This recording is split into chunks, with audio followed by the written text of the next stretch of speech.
Can I ask everyone to stand, please?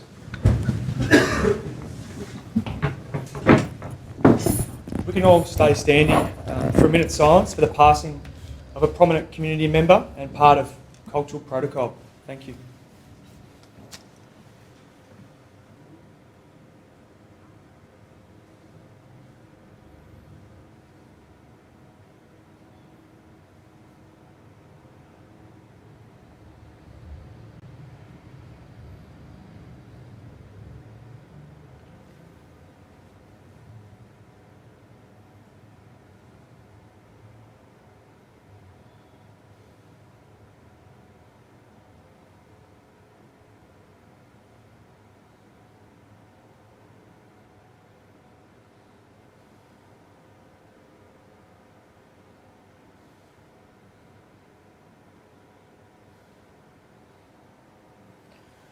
Please be seated. The Yoorrook Justice Commission has now resumed.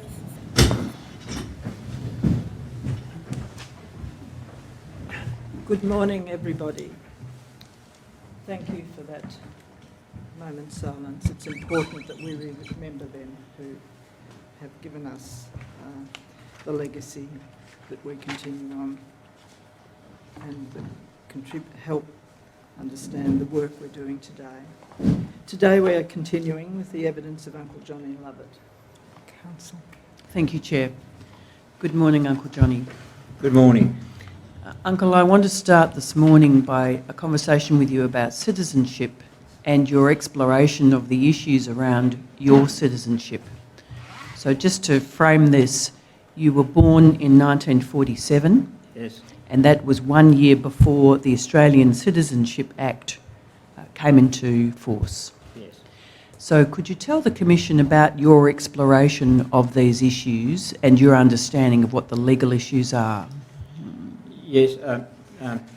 I had my law team, Campbell Law in Adelaide, working with me on the compensation for Dad at the very beginning. That's how I come to be with Campbell Law. So a conversation about soldier compensation. Compensation for yes. repatriation. And down the track, I suppose you've noticed over the last day or so, my mind goes everywhere, I guess. And I talked to Tim about because it was very, very heavy in my mind always. I was going to bed with it for years and waking up with it in the morning for years. I don't do that now. You know, it's just sort of, I'm past that stage now, but it was constantly there. So, you know, when I thought about the soldiers' dad and them not getting any sort of soldier settlement and compensation and things like that, and I sort of started to delve into it a bit, and I sort of come to the realise that, well, maybe they, you know, weren't even Australian citizens in the beginning to be over there, and because of the acts of 1901 and 1900 Federation and Constitution, things like that, and where Aboriginals were excluded. If you were excluded from that, I thought to myself, then how can you possibly be part of the Australian citizenship thing, you know? So I sort of took it to Tim and we talked about it, and he was a little bit reluctant at first to you know, and then we started talking deeper on it and things like that, and he started looking at a few things, and then he put a team together and researched all the acts, and that's how this came about. Mm. Could I just ask those assisting to bring up the opinion that Mr. Tim Campbell prepared for you? Yes. You're happy to share that? Yeah. Yep. Bring that up on the screen. Annexure J? Yes, thank you.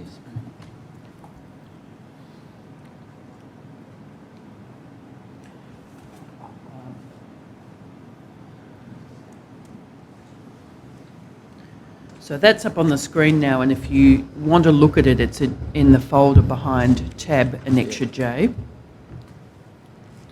And you'll see in the overview there, it commences with these words: "This opinion examines whether or not John Lovett, born 1947 of Hamilton, Victoria, a Boandik Gunditjmara Aboriginal man, is an Australian citizen.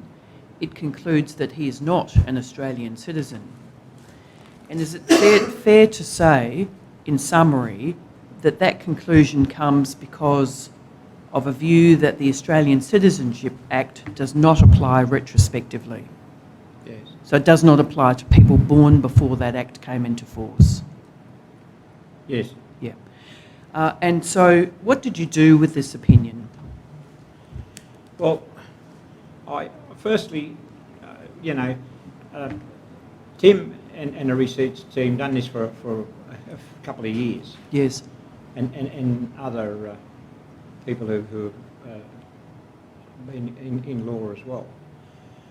So it wasn't just it just wasn't a weekend exercise of, yeah, we'll do this just to try and satisfy me. It was something that, because Tim sort of, he sort of had his concerns, and so he put a team of researchers together along and got information from other people, and they done the research over a 2-year period, and counteracts and the acts and the counteracts and all that sort of thing, and the conclusion was that I wasn't an Australian citizen. Mm-hmm. So I then said to Tim, I'm not just going to have this to hang on the fence or hang on the wall. I might as well flush this down the toilet if that's all I'm going to do with it. I want to push it as far as I can push it, because if I'm not an Australian citizen, then my father and others who went and fought in wars definitely weren't either. Mm. So that's really what sort of spurred me on, and I think also that the question has been about Aboriginals ceding their sovereignty, since 1788 and all that sort of thing, and that's weighed heavy on a lot of people and the Aboriginal community, the Aboriginal people, and the ways of life of Aboriginal people, and it's conflicted with our existence, and sometimes the do's and the don'ts and the cans and the can'ts with us, So just to explore that, what does it mean to you to have an advice that says you're not a citizen, in terms of the claim that you've ceded sovereignty over traditional lands? It means a great deal to me. It means that I am still a sovereign person. The laws of this country do not override or is a burden to me, in a sense. I'm quite willing to give up my pension if that's what they want, but they'll have to come up with a little bit more money, because I want compensation out of that. Understand. So I look, there's going to be people who are quite comfortable being in the situation they are, and that's good and well for them. For me, I'm pretty proud to be a sovereign person, and I don't disrespect anyone for being anything else. Under the acts of Australian law, people will fall into the category of being Australian citizens from 1948 onwards. I escaped by about 2 days. But I am, back to your question, how I feel about it, I feel pretty strong about it. And I think we're here today because of the injustices of Aboriginal people, and that's been committed to Aboriginal people for a long, long time. And we're still seeing some Royal Commissions that have been done. And I think there was a Royal Commission probably way back in the 1800s about Aboriginal people. And that didn't improve too much the lot for Aboriginal people lifestyles. Are you speaking about a United Kingdom or an imperial inquiry, parliamentary inquiry back in the 1800s? Well, surely, you know, if that's where they included Aboriginals into their system, then I think that probably should be included. If they made that rule there, and we're still people are still under that rule today, then yes. What did you do with your letter, Uncle? Did you send it on to a minister? Yes, Dantine is a local member of parliament where I come from. Yes. So I took it to his office. I didn't have a meeting face to face with Dan over it. I left it there, and he looked at it, and he reviewed it, and he sent it on to someone in Parliament. I just don't know who, but The immigration minister at the time? I think it was Hawke. Yeah, and Hawke actually sent it on to someone else. Okay. He didn't make comment on it at all. Did you get a reply from the Department of Home Affairs at all in response to your sending on that, or Mr. Tian sending on that opinion? From Michaela. Oh, before that I was... Before that, Yeah. got a sort of a reply to Tim in regards to me that said, well, you know, it's Mr. Lovett under the circumstances could not be a non-Australian citizen. Yeah. Now But they didn't say why. Right. You mentioned it was sent on to Michaela Cash. Yes. So this is recently when she was Attorney General? Yes. Okay. And is Attorney General. And did you get a letter back from her? We and it took some time to sort of get a letter, because in this we've sort of went on to talk about Tom's and Love's Yes. decision in the High Court Yes. and their situation, and we didn't find that there was a parallel in their situation and mine. I didn't live anywhere else, or my parents didn't come from anywhere else other than we were in Australia. So Michaela Cash then sent a letter back to Tim on in regards to me, and said, well, there is a case in the High Court at the moment, and it's Montgomery case, the Montgomery case. It's where someone from New Zealand came and into Australia, stayed with the Aboriginal group in Queensland. They adopted him as such, as an Aboriginal person. Yes. He got into a bit of strife, and they tried to deport him back to New Zealand, and he said, you can't because I'm Aboriginal. So they referred to that and said, well, we can't really make comment until this situation in the High Court now is settled. So it hasn't gone any further than that? And it hasn't gone any further Okay. than that. How do people react when you say to them that you, in your view, you're not an Australian citizen, your friends? I have 4 good old mates of mine, and they're non-Aboriginals, and we meet every week, and we talk about everything. We call ourselves the G5, and we talk about everything. And when I told them, they were horrified. They said, that can't be right. I said, why can't it be right? You know? And they said, well, no, that can't be right. And I said, why? You don't think that I don't want to be a non-Australian citizen? So the conversation sort of got a bit, because, you know, the bush lawyers come out in it. And I said, look, let's say this. Take all the Aboriginals out of Australia. There's only white fellas sitting there. And over the hill comes 3 men.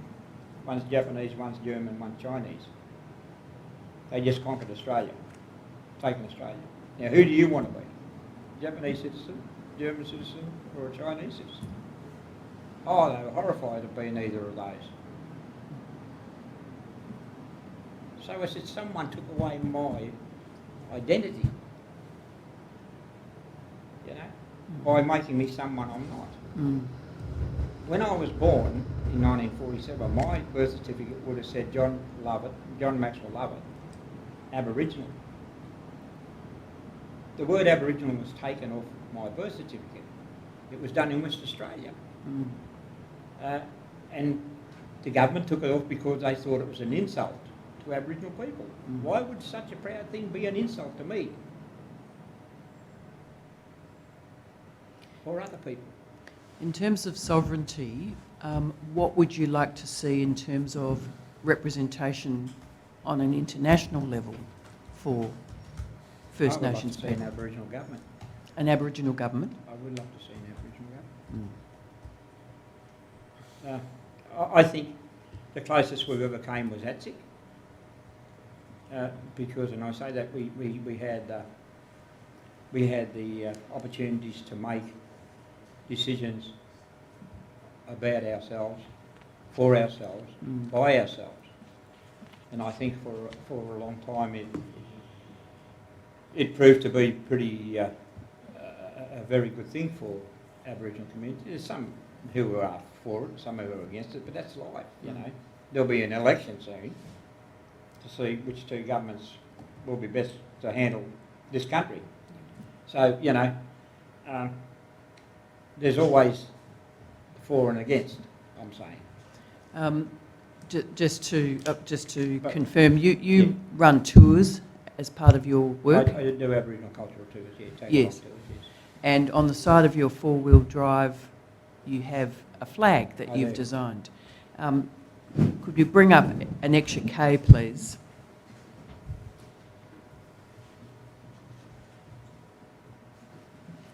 And is that the flag that you've designed? I did, yes. And you've included the kangaroo and the emu. Yes. How are the kangaroo and the emu significant in terms of Aboriginal culture? They are probably two of the most strongest totems when it comes to law, Yes. Aboriginal law. So they're currently on the Australian crest. Yes. Yes. So how do you feel about that? Well, I've asked the question, who gave them permission to put it there? And I've never been told an answer. Mm-hmm. So, you know, that is a pretty... those two animals are so very important to Aboriginal people through law. It's such a strong thing. And yet here it is bandied around as if it was... it's now because we came in 1788, we can now not only take the country, but we can take the totems that are very strong to Aboriginal people. Yep. So you mentioned the writing the letter to Mr. Tehan and that going on to other ministers. Have you had other dealings with state and federal ministers? We've had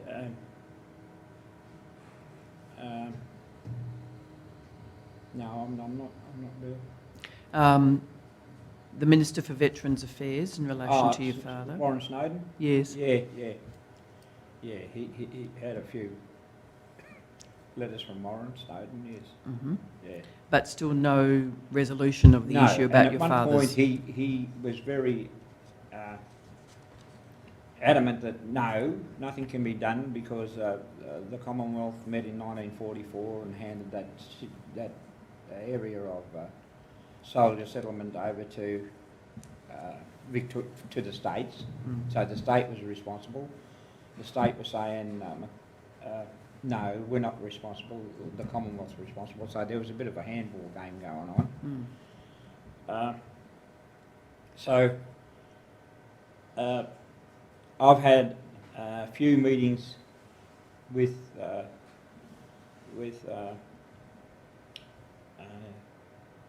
Mr. Jennings before he retired as Minister of Aboriginal Affairs, The State Minister. the State Minister. And actually, on the day that he retired, I was supposed to have a meeting on the Tuesday, the day after. Never happened, of course. Just coming back to your music, you shared a couple of songs with us yesterday. Thank you very much for that. You've been a singer for 63 or so years. Yeah. Why is music important to you? Where did you get your love of music? My father was very musical. All my family was very musical. But when I grew up in the bush, my mother bought a guitar for me for £10. I couldn't play it at that time, but I learned to play. And then by the time I was 14, I was playing lead guitar at a country music live show over 3HA radio station. So every singer that walked through that door, black or white, I was their lead guitarist at 14. So, and I couldn't read music. So I played from ear, and I still, today is still a lot of playing by ear. But the thing is that, so it meant a lot to me. Music meant a lot to me because I listened to all the old songs, the old hillbilly songs, and you heard the stories of how they lived and things like that. And we weren't living much any different to what they were living. So there was a parallel for me there in country music. The hard times, the bad times, and the good times, they were all there. The Hank Williams, the old Hank Williams, and Hank Snow, and all those old singers, and Gene Autry, even Gene Autry and Roy Rogers and all them, they were part of what I grew up with, and some of the old mob that used to sort of wander around the countryside, the Aboriginals from Fram and all that, Framlingham Mission, and I'd be up around, I remember Archie Walker was a great guitarist, still is, and I went to school with Bevan. He was another great guitarist, so I found music wherever I went. It didn't matter where I went, what state I was in. There was always music there, and it was always a coming together thing for people. So it was a very strong, because it was something that brought us together. So it was a very strong thing for me, and I couldn't imagine my life without it. Does some of the music you've written and some of the music that you sing has been passed down to you, the songs? Yep. Yeah, so could you tell the Commission about those? Marty Robbins was a great singer, and there was an old man from Framlingham that used to walk around and visit different families, and he'd come through home and come down the bush, and he used to sing Devil Woman. That was a great song, and he loved singing that, and he thought he was a Marty Robbins too. He was pretty good. But, I remembered that song, and I might have been, pretty young then when he come and done those songs, and my brother-in-laws, they were singers as well, and guitar players, and all my family sang except Mum. And she didn't play an instrument much either. But so I was always surrounded by music, and these people coming from different parts and sit down, and we'd sit down and fire going outside. And the house that we lived in had a big old tin chimney out front, of course.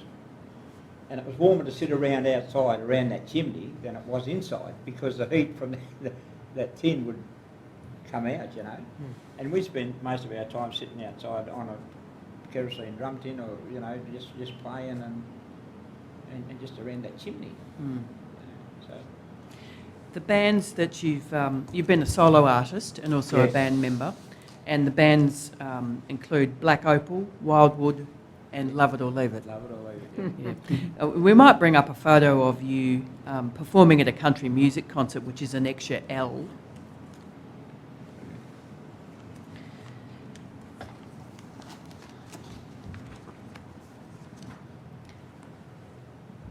just while that's coming up, you've had some success in the country music. I field. won a major award in South Australia 2010, I think it was.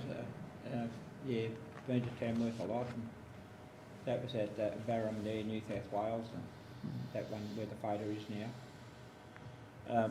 Wildwood was a band that I formed in Shepparton, Mooroopna actually, with a couple of old mates up there,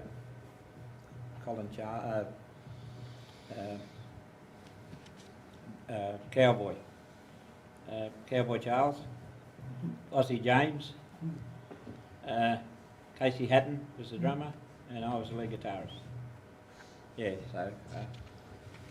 so we formed that one up there, and Wildwood was up there. Lovett or Leave It, I've sort of picked up. I've got my band now today is Lovett or Leave It, but I haven't got. I'm the only Aboriginal in it, but you know they left. And so the other Lovett, Leave It, Wildwood, and of course we had Black Opal, which was the family band, and we played everywhere, and we played Melbourne, Western Australia, and Harry Williams was doing a national country music show in Perth, and we played there. We came equal first over there. So we played around a lot and done a lot of cabarets and things. But we went up to, when Rumballara was first starting off and the social clubs and that, we went and played to raise money for them. We played for funerals for Aboriginal people. This is around Shepparton? Yeah, so we done it all, you know. You backed Jimmy Little? Hey? You backed Jimmy Little? In fact, Jimmy Little, when he'd come to Mooroopna, I was always Jimmy Little's lead guitarist, yeah. In 2018, you were inducted into the Victorian Aboriginal Honour Roll, and part of that recognition was your music career. Yeah. Yeah. Can I ask you, do you sing in language? No, I don't. I don't, no. When we do the Maralinga song, because we ended up having it done in language and in English, and but my partner, she sings, and she's asked permission to be able to sing in Pinajinjara. She's not Pinajinjara, she's Western Desert. Yes. But they've given her permission to sing the song in language, and I've spoken to them and said to them, you know, it's now time for you to take the song completely out, take my English out of it, and create your own thing with it. And there's a dance now that they've created when they have corroborees in the APY lands, and they do a dance to that song, Maralinga song. They do a dance to it now. So you wrote the song Maralinga about 50 years ago. Yeah. And this is a place in South Australia that you spent some time around there. Could you tell the commissioners about your song Maralinga and the time you spent out there? Yeah. I wrote the song Maralinga,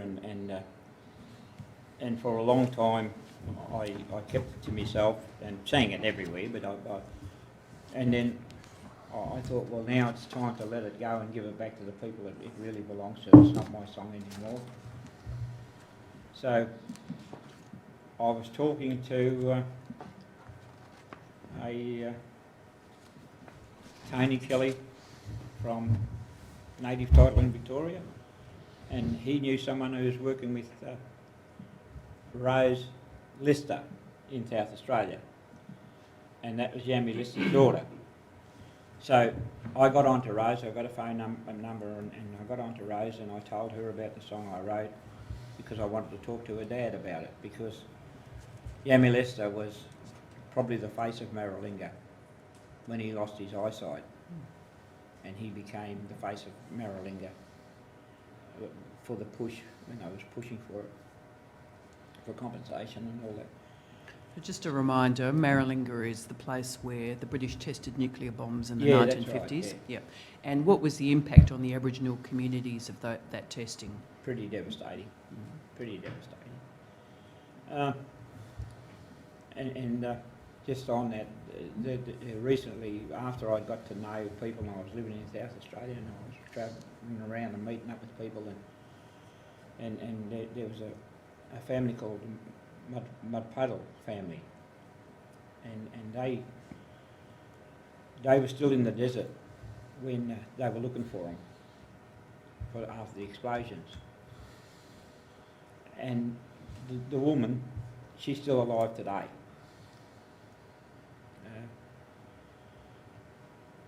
And she tells the story of they seen eyes in the night time, and it was this vehicle driving around, and they heard noises, and they thought that vehicle motor was a monster looking for them, making noises, looking for them. So eventually they were camped near where one of the craters were, and actually I think they were drinking the water from around there.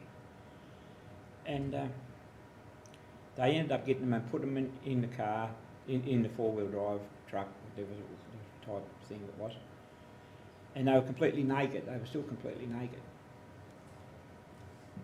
And they drove them back to where they were set up in the desert to shower them and all that, clean them up and wash them down for radiation purposes.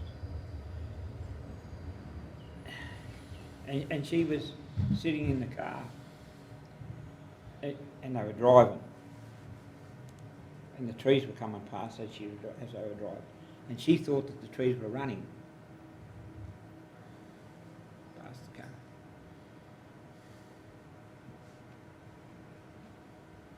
You know? So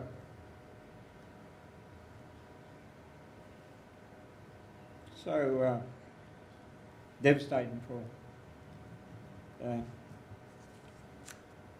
there was 22,000 body parts stolen out of morgues and infirmaries and hospitals, and sent to Britain for testing.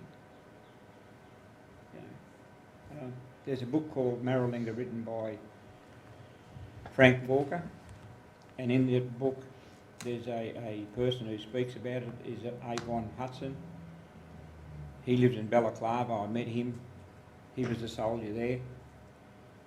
And when they was firing the bombs, they stand on the parade ground in shorts, short-sleeved shirts, socks and boots. And when they was firing the rockets from the rocket range over towards Mount Bella, they were ordered to make fists with their hands and put it in the socket of their eyes and turn their backs. And each and every one of them seen the skeleton of their hands after the flash. And he's pretty bad with cancer. His son's pretty bad with cancer. His grandchildren are bad with cancer. And they put it down to smoking. You know, and it took a long time for Britain to come to an agreement to clean up Maralinga, and it was that bad that they didn't, the vehicles that were there, they just dug a hole and buried them. There was too much radiation in to bring them out of that area. Mm. And today the radiation, when I went to Yalata to do that Maralinga song with the Yalata band, Avon Hudson said to me, don't go anywhere near Maralinga. Because I was supposed to go out there on the Thursday. He said, don't go there. He said, it's as bad today as it was back then. So, you know, there's another issue. And apparently I just learned today that the Victorian Aboriginal Legal Service was structured... the Victorian Aboriginal Advancement League, sorry, was structured out of Uncle Doug Nichols being over there and seeing that and coming back and putting that together. And the campaign for land rights, inspired by that. Yeah. So there's a connection to that too as well. You have been, sorry, I should go back. Did you spend some time out there? Yeah, Troy Casadali was doing a show out there, and the Maralinga, organisation in Sejuna asked me would I go out there with my band and support Troy. So I said yeah. So we went out. He done a half-hour show and he flew in by plane and I drove in by car. That was the difference in the pay. But the thing was that we done the show at Maralinga, Oak Valley, and it was so good for the Yalutha band because they all had families all through that APY land, you know, and people were seeing each other. The funny thing about it was that, you know, I just loved those people so much that when we was travelling out, Joanne and I drove out in the car, and then the drummer turned up, and I said, "How did you get here?" He said, "I just jumped in the car. There was a car coming this way, so he just jumped in it." "Yeah, you going to Oak Valley?" "Yeah." "I'll move over then. I'll get in and get a ride with you." And that's the way it was with the whole band getting there to do the show, you know. It was unreal. So they was there on time and we'd done the show and, you know, and it was good. But yeah, so, you know, and that's why I say to them now that the song no longer, take the English out now and it's completely your song. I don't own it anymore. Why is it important to you that the right people own that song now and the rights to that song? I think it's the same as native title, putting the right people on the right land. It's the same principle with me. Yeah. That's the only way I can sort of explain that. It belongs to them, it says. And as I said, it's no longer mine. Do you have a concern that Aboriginal culture belongs to those that it truly belongs to? And it's not used by others? Yeah. Yeah. Yeah. Yeah. I do. I sort of I miss what I don't have very much. I miss the song and the dance and the language and the law. L-O-R-E, law. Yeah, and I missed the opportunity of being a lawman through my law.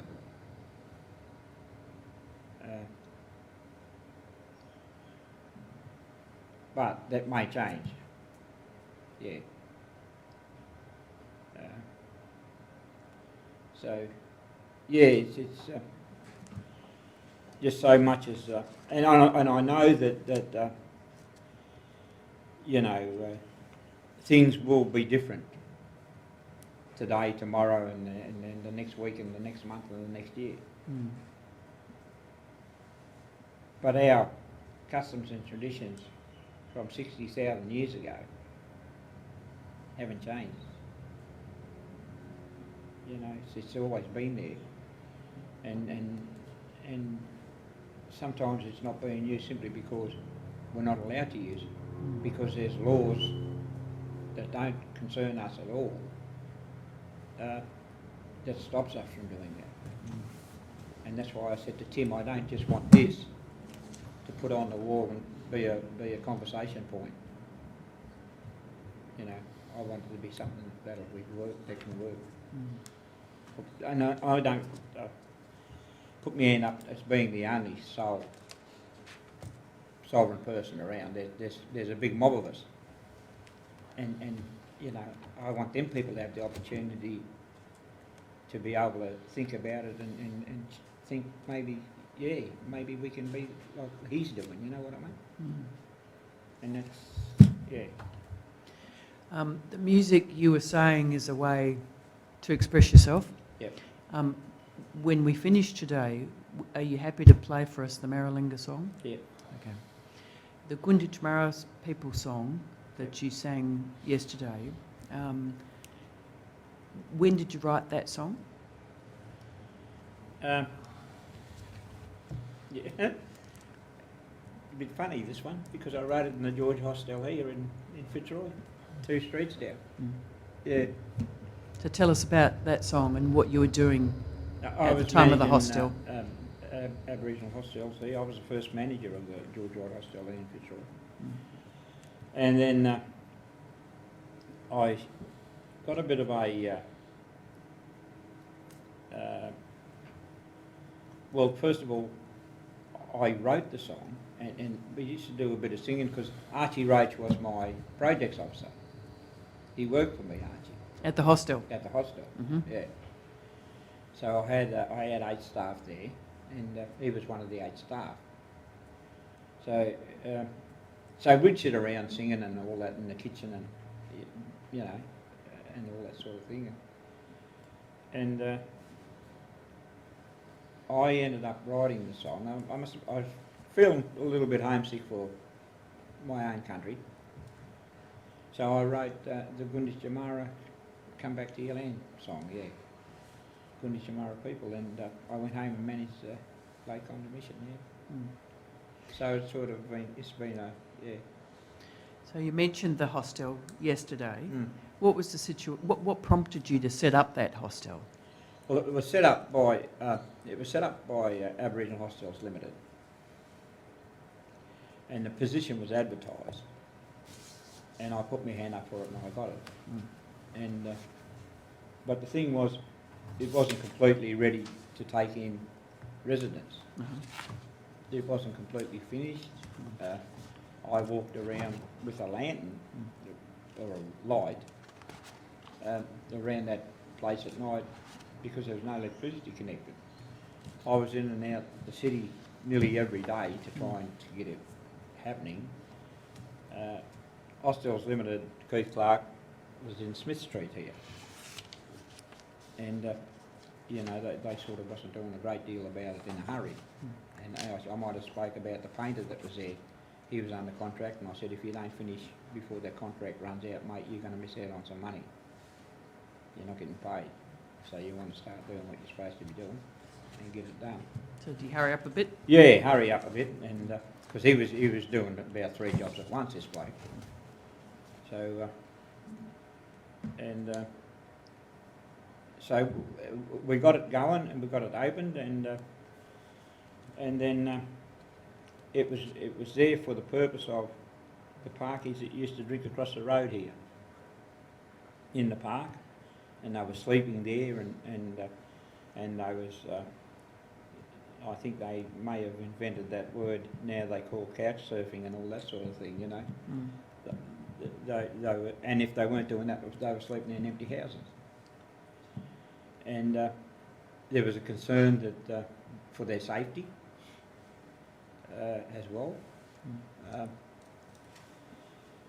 So the hostel was sort of established out of those sort of things, and our Aboriginal hostels here in Victoria at the time, they give me complete full running of the place.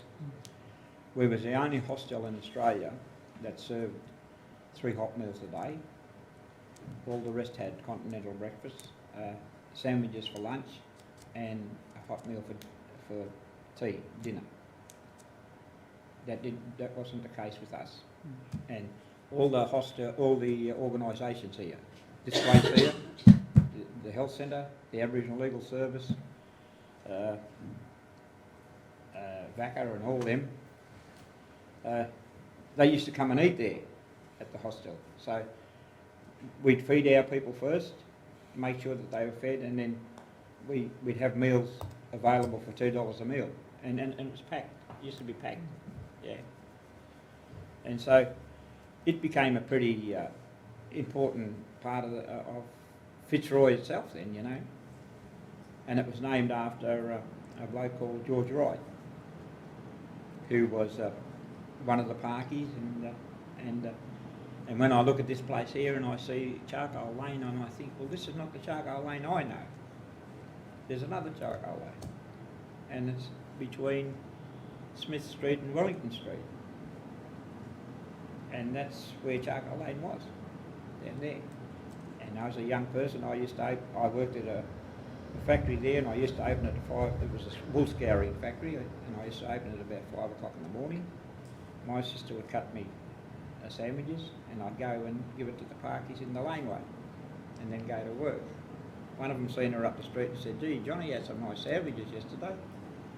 So she said, "Well, I cut your lunch tonight." She said, "Do you think you need some more sandwiches than what you get?"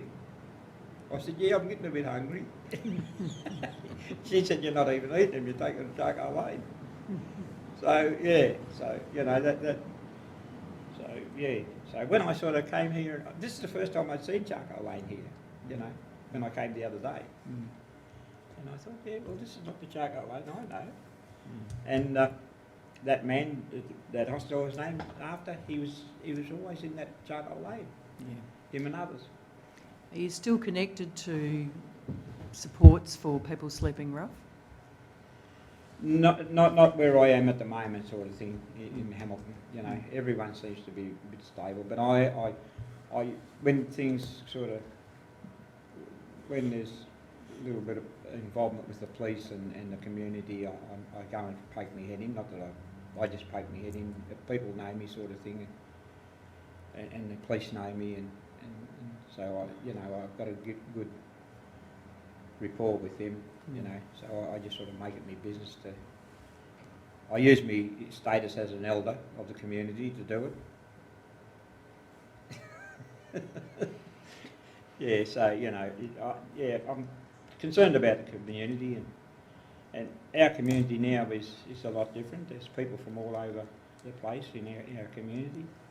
It's grown, and a long time ago, there wasn't too many Aboriginal people in Hamilton, and there was only a couple of us born in Hamilton Hospital. No smiles. Yeah. I just want to come back to your tours that you're running. Yep. And it's your company's called Budgebim Tours. No, mine is Eagle Aboriginal. Oh, I'm sorry. Yeah. Okay. We've got a couple of photos and charts and things about the tours you're running, so we might bring them up. They're in the folder at Annexure N and O. So Annexure N is some charts showing some local bush food and medicine. And while we bring that up, just might get you to talk about what you do on your tours and what you're trying to teach people. They're in your folder at Annexure N.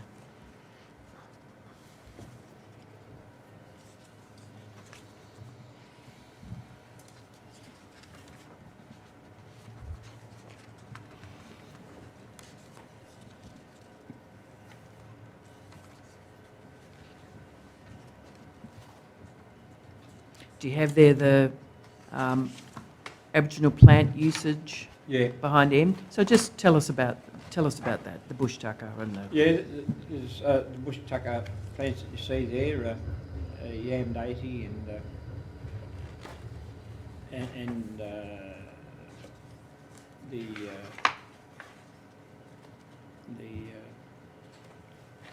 part of the water ribbon down there in the bottom left-hand side. And that's the yam daisy flower and the yam daisy root in the middle there. Yep. And of course, there's a lot of these plants now have gone because of the cloven hoof animals, cows and sheep and things like that. But there's some parts where you can sort of find them if you have a look, you know. And they were the dyes of our people, of my people, you know. Very much so with the fish and the kangaroo and stuff like that.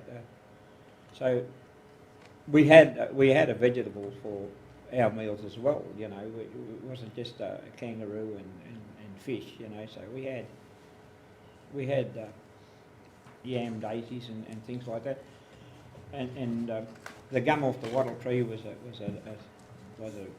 dual purpose sort of a food,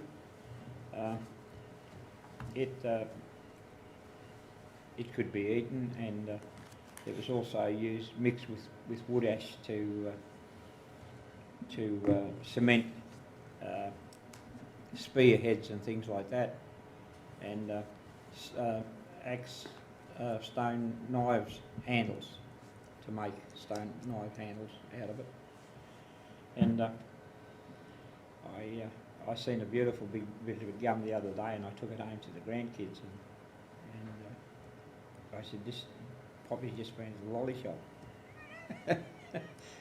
I said, "You go down there for your lolly shop." I said, "I go to the bush for mine." Yes, and they had a taste of it. The daughter was at home, yeah, and they liked it. Oh, yeah, they liked it, but yeah, they weren't, real keen on it. But yeah, so we certainly did have a lot of food. If you knew where to look, and in those days it was plentiful because there was no cloven hoof animals to destroy it. The kangaroo was soft pawed, and the emu. So it grew pretty plentiful. And of course, it was not only the cloven hoof animals. It's when they started ploughing the paddocks and things like that, the land, and then that would have done a lot of damage to all those things as well. And you're interested in teaching people about the bush Yeah. foods and... Yeah, I think that, I think, and there's a bit of a change in people, and non-Aboriginal people too, is that, there's a bit of an eagerness to know about those, because there's a lot of vegetarians around and things like that, and they really get a kick out of some of this that we used and things like that. COVID's stopped me from doing a lot with my tours, and I don't ask for any funding from any government organisations. I just operate out of my own pocket, and which is pretty hard. And I hope to sort of bring in a bit of bush tucker cooking and stuff like that, kangaroo and stuff like that, and fish, and do overnight camps at different spots. And so that's a little bit further down the track. I've had a talk to the Victorian Tourist Commission, and they're giving me a bit of a hand with brochures. That's all I need from them. I don't need any funding from them either. So. And you've also had some conversations with the University of Melbourne about scholarships. I did for about a long time ago when I was coaching AAV for compensation for Dad, and I wanted to do the Herbert Lovett Leap into Law program. And there was a lot of interest from Mark Rose, who was out there at Melbourne Uni, and others, State. Even AAV was pretty keen on it, but I think when I sort of persisted on what I was doing with them, they dropped it like a hot potato, and sort of, I don't know whether they thought maybe if we do this and we're recognising that we could be liable for some sort of compensation to this man, So the idea was to do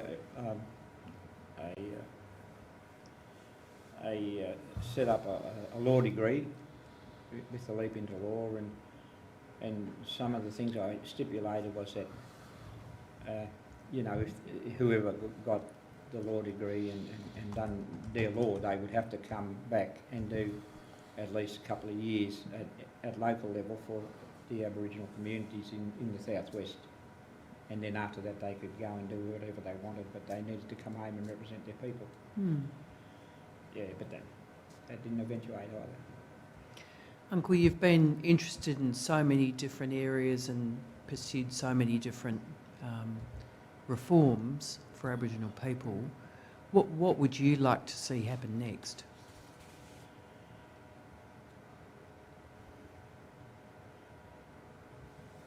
I would really like to see an Aboriginal government. And I think there's Aboriginal people around today who are in government, who work in government, and I don't think that they're given the benefit of what they know by the wider government. And you see them sometimes, and even the Minister of Aboriginal Affairs, Ken White, I watch Parliament a bit, and I don't know, I think I've seen him answer two questions. Two questions have been directed at him at Parliament time, and I wonder why that's the case, you know. So there's not a lot of issues that come his way when he sits there that he can explain to the wider community on of anything, you know. And I think with an Australian government, then all you would be dealing with is Aboriginal issues, and that would be the true sense and tree worth of a Minister of Aboriginal Affairs at that level. I really do believe that. And we have Aboriginal legal services that could be more in tune with the Aboriginal people. And I know that organisations find it a little bit hard to really put their 2 bobs worth in when they're getting funded by an organisation, a government organisation. And there's that old saying, people are frightened of the hand, they won't bite the hand that feeds them. And I think in some cases that is actually pretty close to the mark. And so you're talking there about community organisations or like legal services not being able to speak up? Yeah. I think they're a novelty bit, yeah. I believe that. And I think that, you know, the government, I would say, and I could be wrong, I'm not that wise, but they control a hell of a lot of big money that should be Aboriginal money, and that is labelled as Aboriginal funding, and in different areas. And I don't think that they want to sort of empty their coffers too much because they want to hang on to what they've got in regards to Aboriginal people. You know, I always thought in my mind that a Minister of Aboriginal Affairs is in there for the position of the betterment of Aboriginals' lives and conditions and all that sort of thing, and I thought Aboriginal Affairs Victoria was part of that. But then it's sort of playing more towards the Aboriginal Protection Board than it is the Aboriginal Helping Board, you know. Uncle, we might have a short break and we'll come back just with the final questions, and the commissioners may have some questions too. Yeah. But we'll set you up in the meanwhile to sing, so you can sing the final song for us, All okay? right. Not a problem. Thank you. Chair, is that a convenient time for a break? It's fine. Thank you. It's fine with you. The Yoorrook Justice Commission is adjourned until 11:15. Thank you.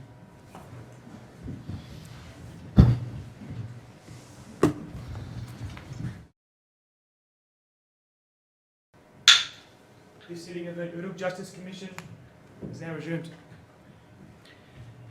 Thank you, Chair. Uncle Johnny, the commissioners may have some questions for you now, and through you, Chair, I would invite you to ask those questions. Thank you. Shall I go first? Uncle Johnny, we heard you speak about the role of Aboriginal people working with government, including the Minister for Aboriginal Affairs, who you have noted has only had 2 questions to your knowledge, but sits there where we can see him every time Parliament is televised. Do you think there should be a greater change in the way Aboriginal people participate in government from that passive presence that appears from the outside?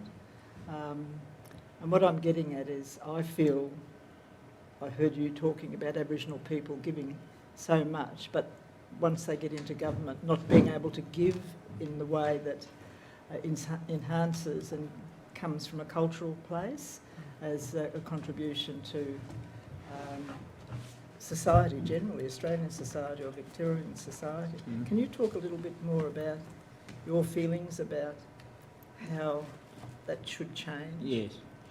You know, I sort of sometimes think that there's an old word that's often used, and the word is window dressing. And I think that sometimes the government does a fair bit of window dressing, using other Aboriginal people to do it for them, you know, and put them in positions.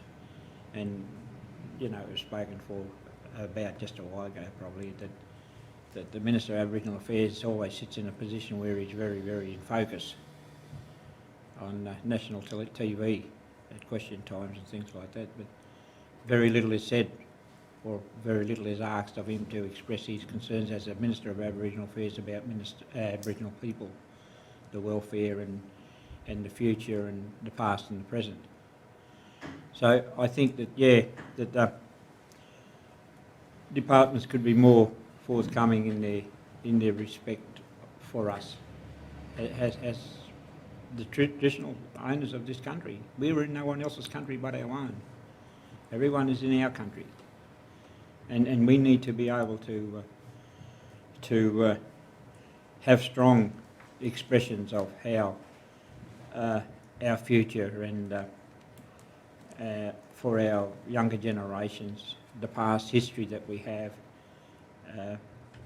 and you know, the education that's put out there about us as a people is handled by those who are in the position and have the responsibility of doing it. And I think that's long overdue, and I think there is a change that's needed to be done about it. Thank you for prompting that question. Thank you, Alan.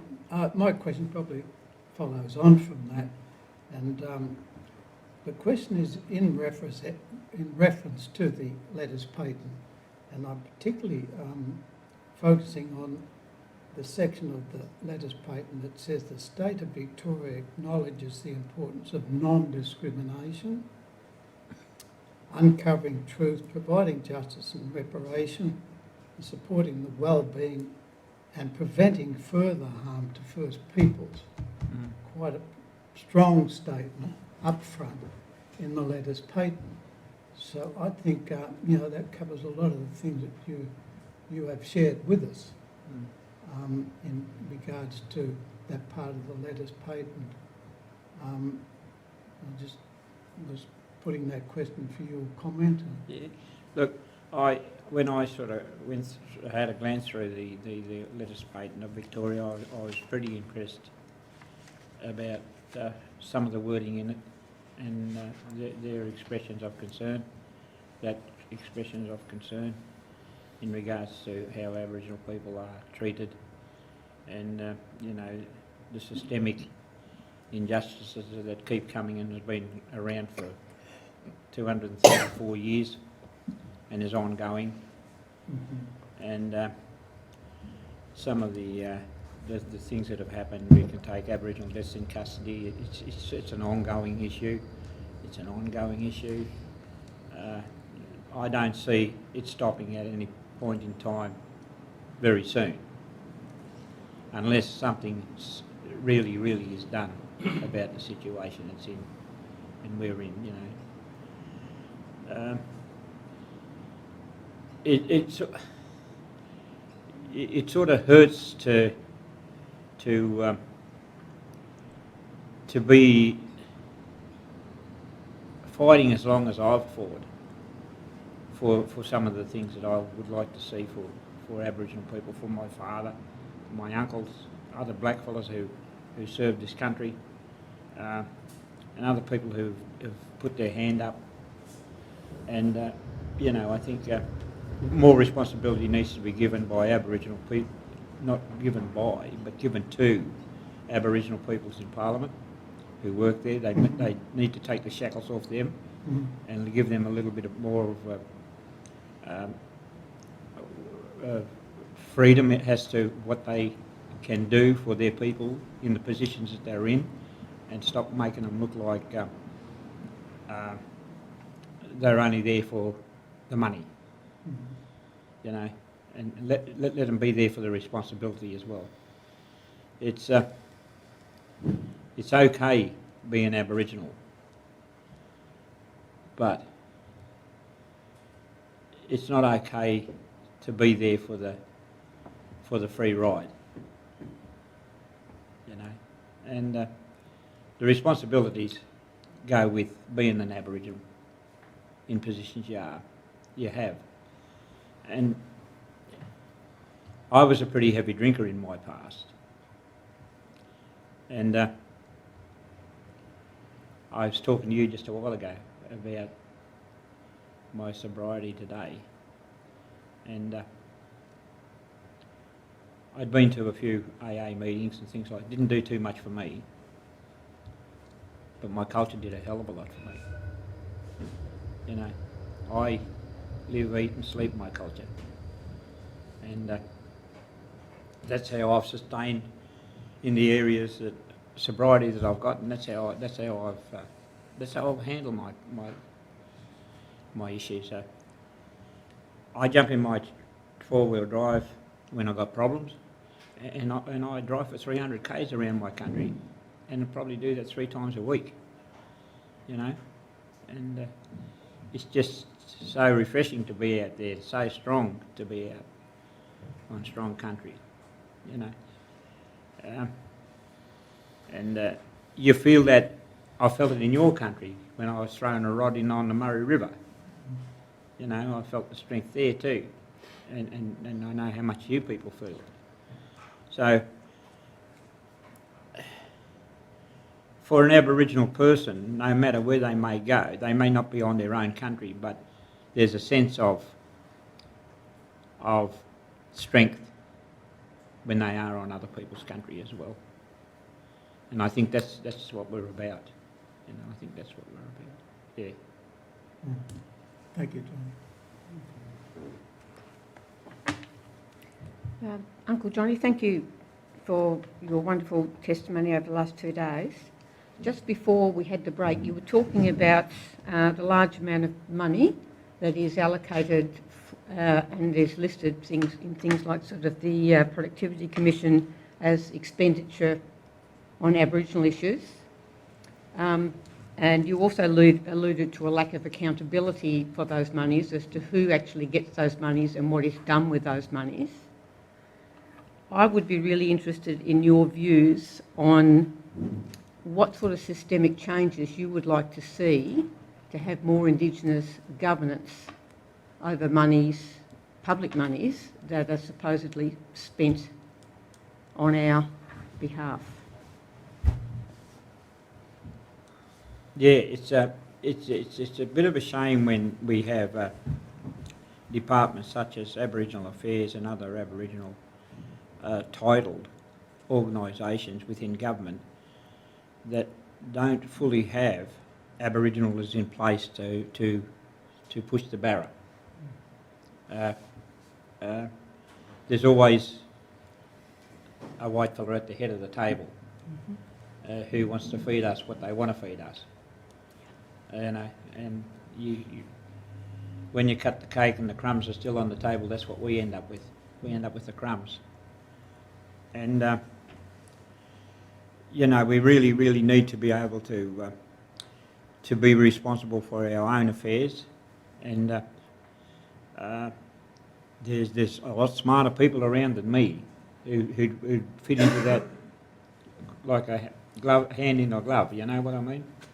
And there's people who've worked with government departments who would be very, very, very helpful for us to have within our structure, an Aboriginal structure, because they know the process of dealing with governments and things like that.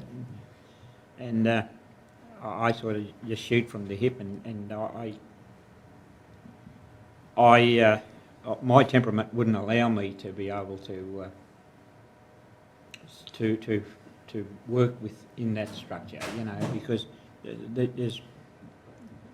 I'm a little bit raw, I guess, and there'd be a lot of more people who'd be able to be more, have better ways of handling things than what I would. And I think, when you talk about, I don't know exactly how much money goes into the coffers of government for Aboriginal issues and Aboriginal peoples and housing and whatever else, but I would imagine it to be in the trillions. I'd imagine it to be a mega load of money that goes in there. I don't have a figure, but I imagine it would be one hell of a lot of money. And there's so little spent on Aboriginal communities and Aboriginal people, I think for a long time, we as Aboriginal people, we've been part of the system, and the system hasn't allowed us to be part of it, so to speak. It was do as I say, not do as I do sort of thing. And I think that's what's happened with policies on Aboriginal people from the beginning. And the policies, of course, became the acts of parliaments that came out of Britain. And of course there was no Aboriginals in Britain, so I don't know how we're supposed to fit into that criteria. So I can't help but think the best solution for us is if we did have a government of our own. I can't really go past that. And I mean, there are a lot of non-Aboriginal people who would be willing to support with advice and things like that as well. We're not truly isolated from the wider community, in a sense. We're isolated from government, in a sense. Can I ask Uncle- one further question? Yes. Uncle Johnny, do you see treaty as a possible way forward for our people when you're thinking about self-government? I think it's a fantastic way forward. I think what's being created here in this state today can be a blueprint for the whole of Australia, I think. And I truly and solely believe that. And I know that there's certain states that are really keeping a close eye on what's happening here. I really know that. People who have said to me, what you're doing over in Mob, doing over that way. And we tell them about it, they say, oh yeah, that's what we need to be looking at, eh? So,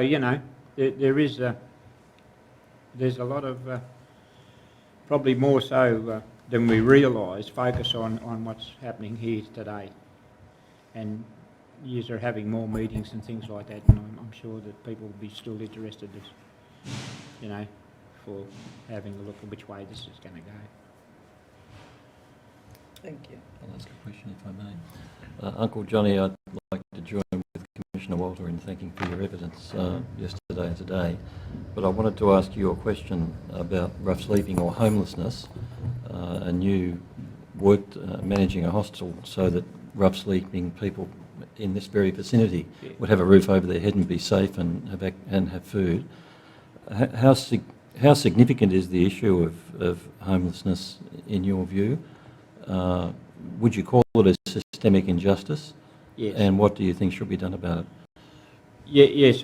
Look, I think there's probably two parts to that, and one is the homelessness that's around for Aboriginal people, and the housing structure that's in place now may not have the best policies in regarding what Aboriginal people are eligible to be given houses and things like that, and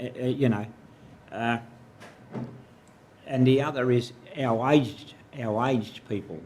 Rumbalura's got a lovely setup for Aboriginal elders up there, and then you go down to my way, and then some of the mainstream aged care hostels or places, Aboriginal people go there, but we need a place of our own, you know. My sister was very instrumental for ACES here in Melbourne.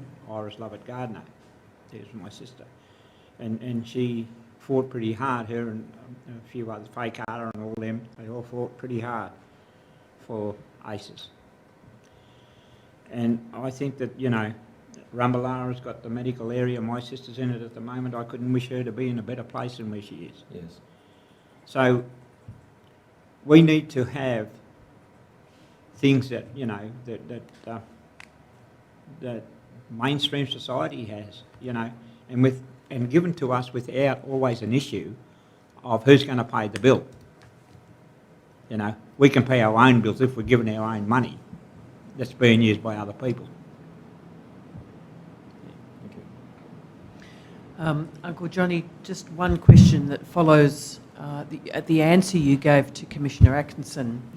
What would you like to see for Aboriginal returned servicemen and their families, people like your father and uncles? I would really like to see a Royal Commission. I think there's two areas that really have lacked the whole issues. One is the soldier settlement for Aboriginal people, the returned soldiers, veterans of the First and Second World War, and the other is the whole situation of stolen generation. You know, it's so close to an act of genocide that if ever you're looking for an interpretation of what genocide is, it's it. That's it. They've removed families from their families. They've removed kids from their families. They break that cultural connection, language, song, dance, spiritualism, law, religion, farmed them out to non-Aboriginal people, taken them to orphanages where they was told their mothers and fathers were dead when they were still alive. You know, nothing has ever been done. And the Charter for Human Rights, Australia signed off as one of the very first countries to sign off on it, and it's never enacted on it at all in regard. You know, refugees come in here and they build places for them, and they find billions of dollars in an instance. Remote areas have still got 20 people living in the same house. They were doing that before the COVID came, and they're still doing it today in the remote areas, you know.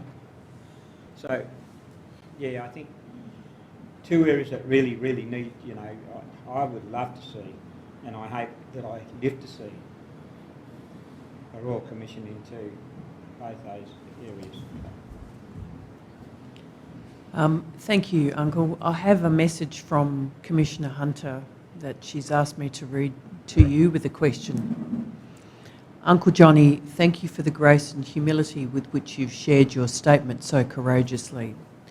You talk about the loss of land, language, culture and connection to mob and belonging.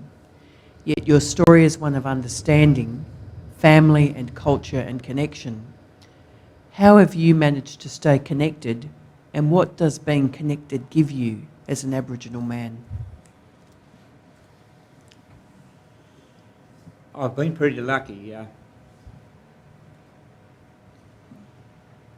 had a beautiful father, I had lovely uncles and aunties. I've travelled. My travel hasn't took me to motels as I was travelling here and there. Sometimes it was, you know, sleep in the bush, you know, as well. And the people that I've met in my travels were sincere, honest, and they had nothing more to give me than friendship and warmth, welcomes, you know. And I had nothing to give them except my time to learn from them. My culture has helped me to what I am today, and as I spoke about it earlier about my sobriety, that comes from my culture. I've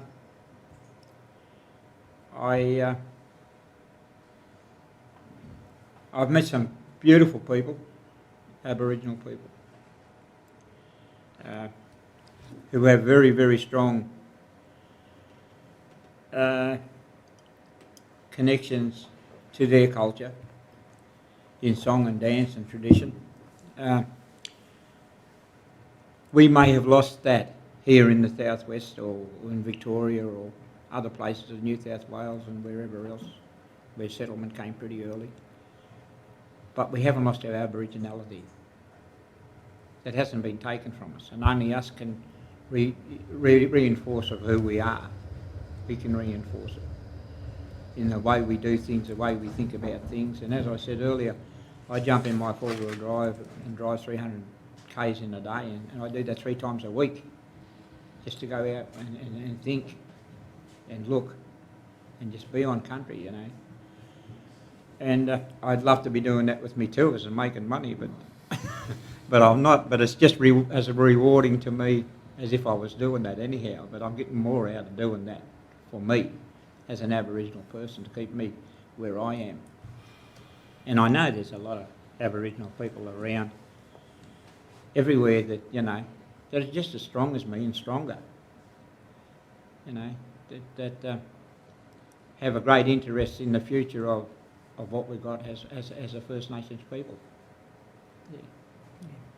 Thank you, Uncle Johnny. Just before I invite you to come and sing us the final song, I'll just check with commissioners if there's any further questions. I tender the statement of Uncle Johnny Lovett, which will be Exhibit 2-0, and the attachments will be 2-1 through to 2-15. I tender the statement. Thank you. Thank you, Councillor.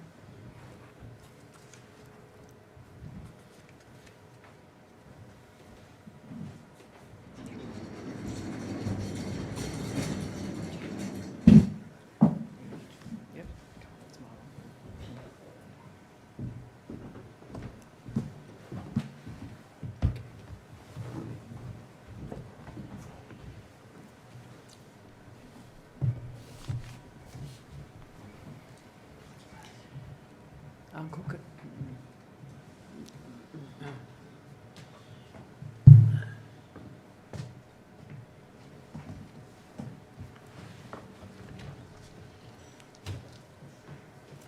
Thank you.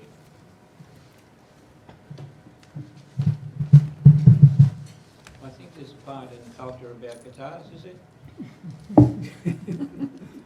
Sure is. I get to use this for about 6 months or something. It's warmed up. I warmed it up this morning.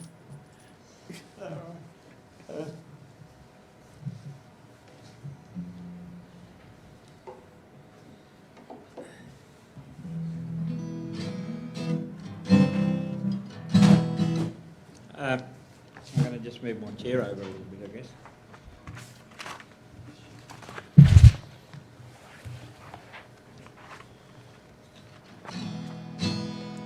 This is a song I wrote about Maralinga many years ago. And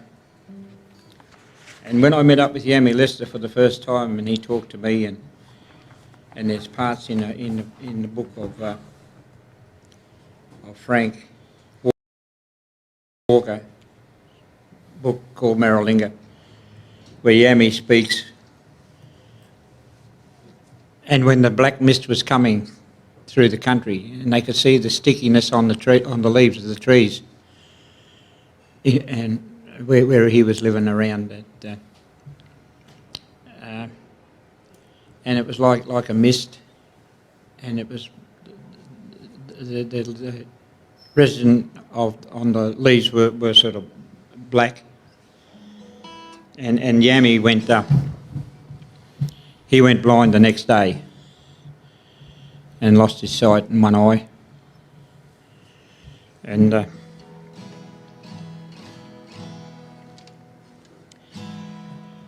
this is a song I wrote about many years ago.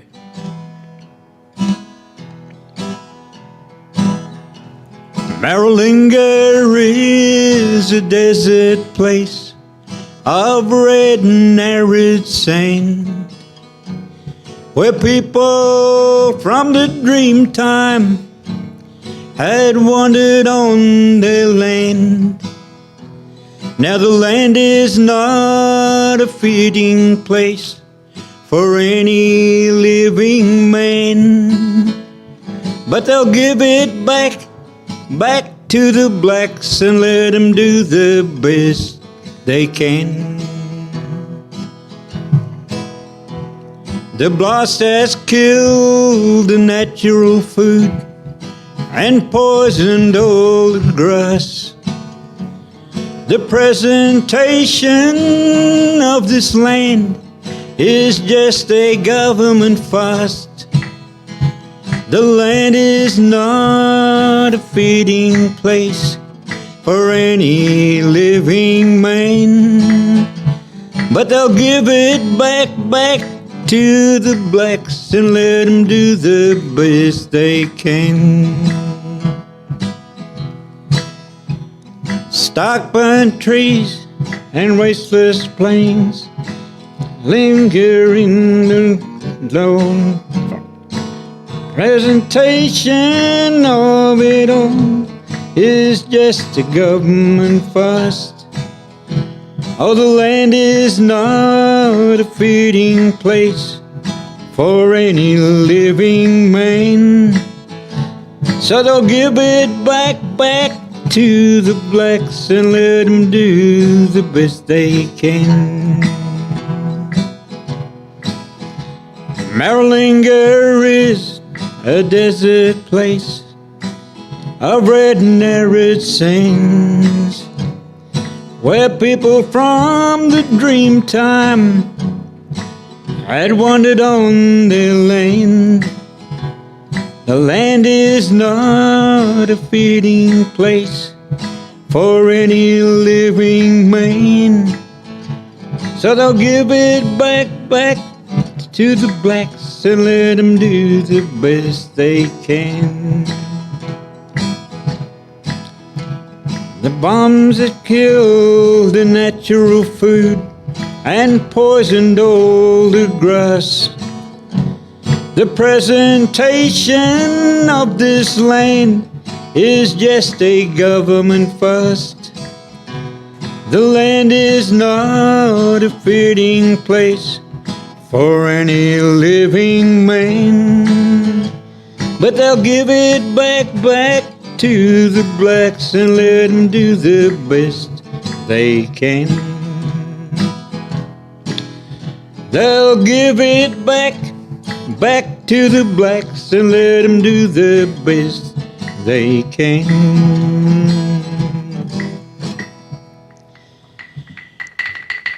I'd like to apologise, I'd forgotten some of the song and it was pretty hard to sing it actually for me today.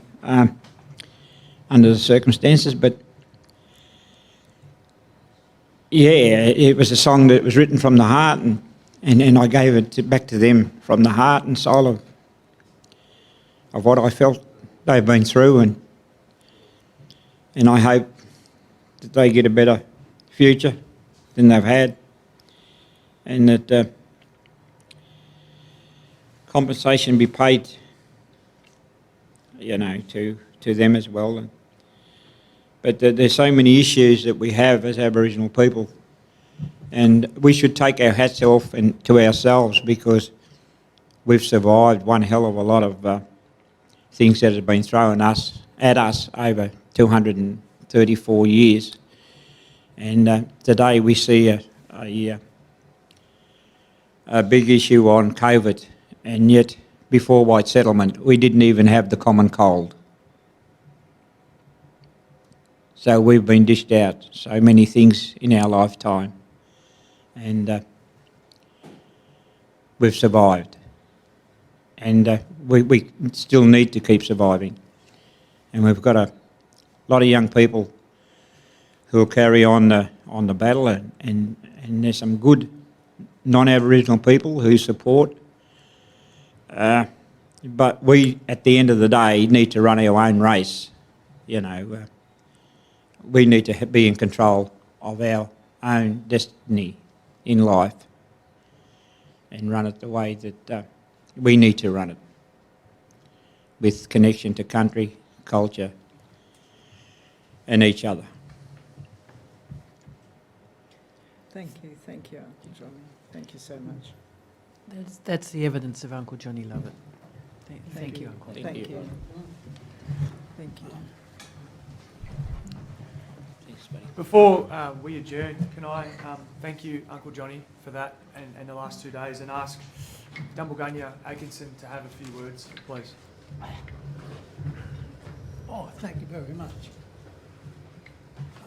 Well, on behalf of all the commissioners, legal counsel and staff, it's been a wonderful honour and pleasure, Johnny, to have you come share your story with us.